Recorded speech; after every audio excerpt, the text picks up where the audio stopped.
Ang masaklap na nangyari sa Pilipinas ngayon at dito sa mga larawan na ito dito sa online ay makikita natin na madami na mga kababayan natin ang nag-aantay ng masasakyan. Tingnan nyo, sa may ano po yan, kalsada po yan. At ayon dito sa balita, dito sa caption niya nakalagay dito, as of 7:54 AM, maraming pasahero ang stranded sa Pelcua sa Quezon City dahil sa kakaunti ang mga pumapasadang jeepney. Ayan. So dito natin makikita na kung ano ang epekto sa nangyari ngayon sa pagtaas ng presyo ng gasolina. Lalo-lalo na sa diesel. Dahil itong mga pumapasada na to ay diesel ang ginagamit nito. Akalain mo higit 100 yung diesel ngayon. Tapos ano pang kikitain ng mga driver noon nga na ano pa lang yung diesel, mababa pa lang, halos nagrereklamo pa rin yung mga driver dahil kakaunti nga lang ang kinikita. Lalo na ngayon na tumaas ng higit ilang percent mang itinaas dyan, higit 100% ang itinaas. Ayan napakadami ng mga pasaherong walang masasakyan. Ayan yan.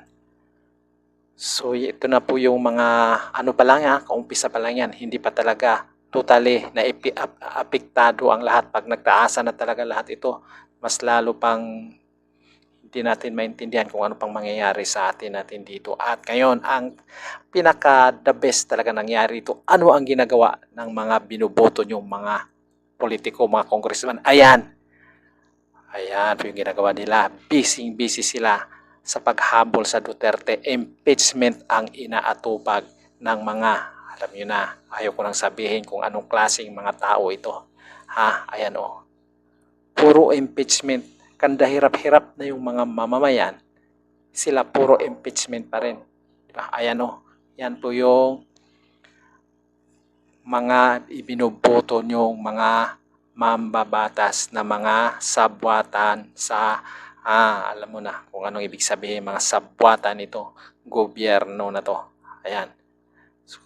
Kasi ito, ayan yan tingnan nyo yung mga ano dyan, ayan yan, pag lumipat ka ng mga pahina, ayan, viral, lahat sila, synchronize, lahat sila, puro ganyan ang balita, lahat sila, ayan tingnan nyo, ayan yan lahat puro just in, hinahayag na Supreme House on Committee, puro Duterte.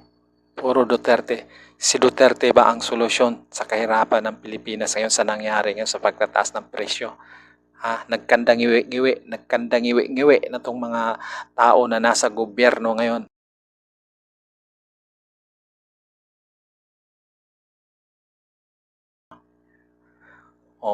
Kita nyo? Viral. Lahat na nakapost dito ay puro impeachment.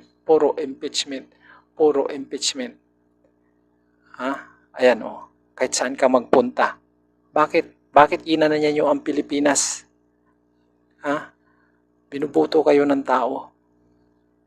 Di ba? Kita nyo ba yung mga nangyayari niyan? So yan po yun, katunayan kung ano talaga ang paano mo makikita yung gobyerno na para sa Pilipino, yung totoo, at yung gobyerno na nagpapakitang tao lang. Yan, tingnan nyo. Tingnan nyo mga itsura, gustong pumapasok, pero walang masakyan. Alam nyo ba kung ano maapektuhan yan? Siyempre, apektado din yung mga trabaho niyan. Kaya apektado ang mga Pilipino sa nangyari ngayon. Pero hindi ito pinapansin ng mga walang, ng mga walang, alam nyo na kung ano ibig sabihin ko dito.